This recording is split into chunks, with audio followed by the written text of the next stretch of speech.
Peace, y'all. I'm Kierra and McDade, Black queer millennial, Cleveland native. I'm a social worker by trade, and I'm the founder and curator of Temple of Passions. Hi, my name is Cissy Watkins, she, her pronouns. I am a doula, reproductive justice advocate, and a queer woman here in Cleveland, Ohio. Is she, her for me too. My discovery to self and who I am started very early. I realized that I was attracted to women pretty young. My first crush was Rogue from X-Men. I started dating women, I want to say probably about middle school and into high school. I learned about sexual categories of people, and so I really resonated with pansexual. And then as I became older, I've kind of shifted towards queer being my way of labeling myself. Cool. I'm a queer woman. Let's see. I would say that I've had attraction to both genders since middle school. I definitely explored being with a woman. My first kiss was in high school, and it was magical, you know. I would say at about the age of 21, I kind of fully decided on which journey that I wanted to go on. You know, I've always had physical attraction and compatibility with men, but you know, as I explored from young adulthood, I learned that we weren't really compatible in other ways. So I had to, you know, sort of decide to be a little more decisive and make the decision that, you know, if I wanted to, you know, if I wanted more, that I needed to put my energy in more, and, you know, I decided to take more of a queer leaning path. Nina's exhibition is all about Big Butch Synergy. Mm-hmm. And I like to describe the way in which we present ourselves, or the way in which people perceive the way people present themselves, is with their eyes. So someone may look at your partner as feminine, and someone may look at Kierra as butch or stud because of how they're perceiving you with their eyes. Right. As both of you present yourselves to the world, how has that affected your life in a positive, negative, neutral way? Well, for me, I can say that I had a pretty regular journey, I feel like. I grew up in a house with 4 younger siblings, so they were my friends for most of my life. And then, you know, it wasn't until, like, you know, later in life, college and things like that, that I truly started to delve in additional friendships. I've had times where I felt misplaced, you know, felt like, you know, I didn't necessarily fit in with the feminine leaning women, you know, but I also didn't fit in with the masculine leaning women. I've just always just been me, you know, but I've always found my tribe, and my tribe has found me, so it's always worked out. I haven't had many negative experiences in life as far as people not respecting me. I know for a lot of masculine women, they have negative experiences with men, but I really didn't have that experience. I grew up in a household with 3 brothers. I had a very active uncle in my life. My dad was active during my teenage years, so I really learned how to navigate that male ego, you know. So I've always been that person that's tread lightly, but I walked with a big stick. And, you know, if you want to tell me, you know, if you want to, you know, express your dominance, I have mine too. You know, we gonna find a way to get to that agreement and understanding regardless, even if we approach it in different ways. So life was pretty good for me, you know. I've been disrespected one time, and that person, I set a firm boundary with them, because if you're going to be in my presence, you're going to respect me, and that's how life goes. So for me, as a feminine presenting person, I took kind of the traditional route with things. So I was a big heavy in sports. I played basketball, softball,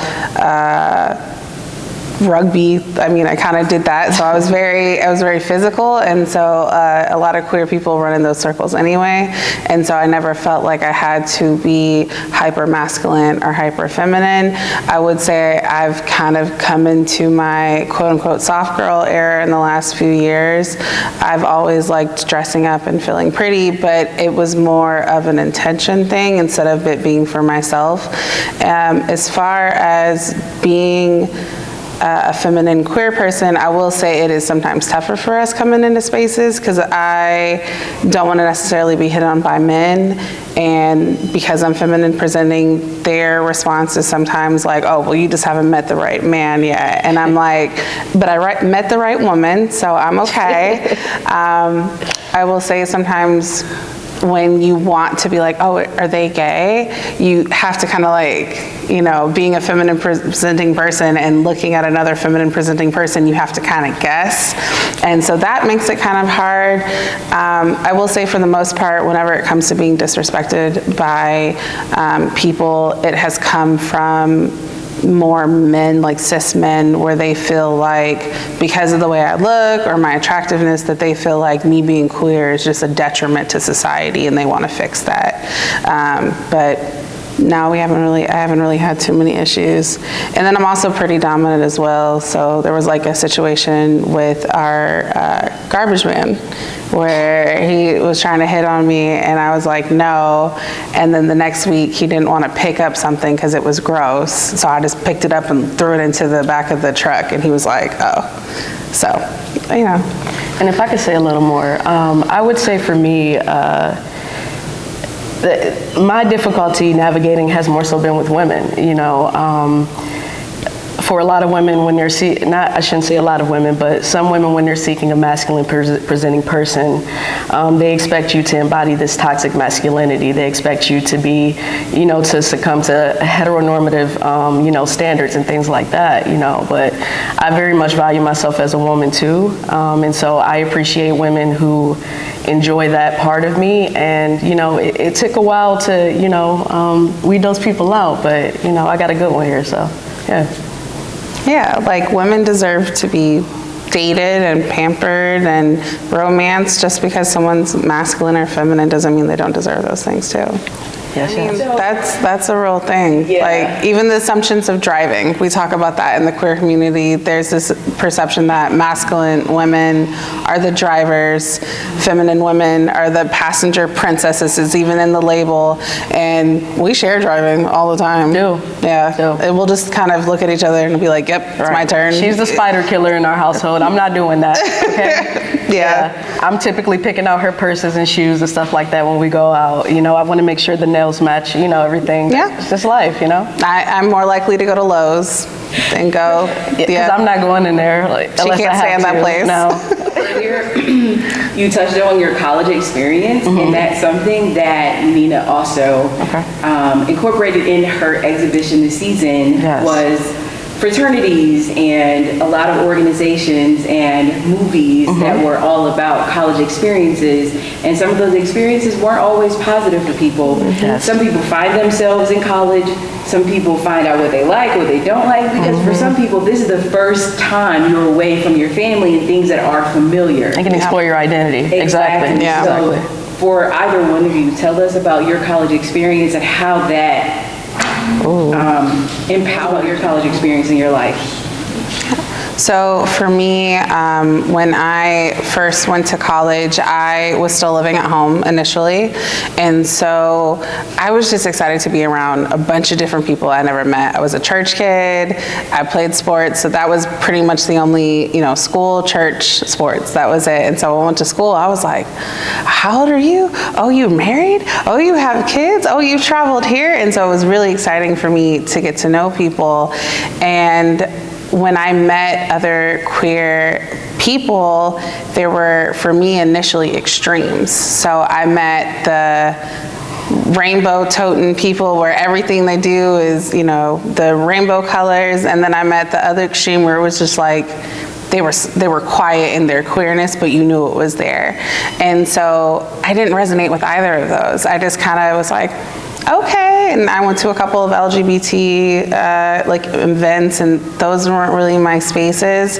And so I left college, and then when I went back again, kind of the same similarities, but as an older adult now, I'm seeing so many different types of us. I remember looking at lesbian families and what that looked like, and specifically Black families, and going online and seeing Black queer families where there were 2 feminine parents or 2 masculine parents, or masculine women carrying. It just meant so much to me, because growing up I didn't see that. And so I will say the generation coming up now, they get to have those experiences and get to see so many different kinds of people that we, in the last, 30 years didn't get to have. But now, queer kids are getting celebrated for asking each other out to prom and stuff like that, versus us, we had to be like, all right, I'll see you there.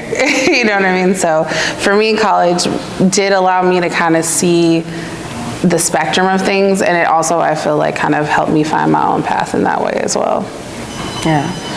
For me, I would say the exposure was really important in college. I got to meet a lot of cool people from different walks of life, and even some of the queer people, or no matter where they identified on that scale or that spectrum, they were very comfortable in who they were. Mm-hmm. My senior year of high school, like I said, that was really my first big experience, with a woman. And so just seeing people comfortable in who they are, embracing who they are, it gave me the confidence to be able to do the same. And then I took women's studies classes. I took, so I learned about intersectionality, and just all of my education in general. It just kind of helped me to truly broaden my horizons and broaden my mind and truly solidify my identity. You both got a chance to not only come to the opening of this season, spring season, and you got a chance to experience all of our exhibitions this season that are on view here at the Museum of Contemporary Arts in Cleveland. But you also got a chance to meet Chanel Abney. What was that experience like, and what was it like experiencing her exhibition that's on view that night? It was awesome. It was, I think that there is a level of confidence and humility that came from her that was unexpected. When, something like this, which is such a big platform, and this is her second big thing, she had the one in Florida, the one here, I kind of expected I don't know, what would be the word? Just a very yeah, I know, this is mine. But she was so kind and so sweet, and her partner was there as well. They were both just very fun people. You could see that they've had a lot of time together, and I think they said they've been together for a long time. And you can tell this is this piece here that we have here in Cleveland. It meant a lot to her for it to be seen, and to see all the queer people, the Black queer people that were here that night, I think made her very happy to see us as well. And we were just excited to meet her. She was very, very sweet. I was surprised by that. Yeah. Oh my goodness. So let me say I'm a little enamored with Nina and her work. It was like a mirror for me, right? So she, very beautiful woman, masculine dress, but she had a softness to her. She had a softness to her energy and spirit. And I know sometimes in our community that can be looked at as it has the negative connotation, but I mean that with the utmost respect. She was super approachable. She was super inviting. She was super educated and beautiful and all those things. And I just fully, I adored our interaction together. It was great. For me, my favorite part of the exhibition was absolutely Jackie. Nina and I got to take a picture together with Jackie.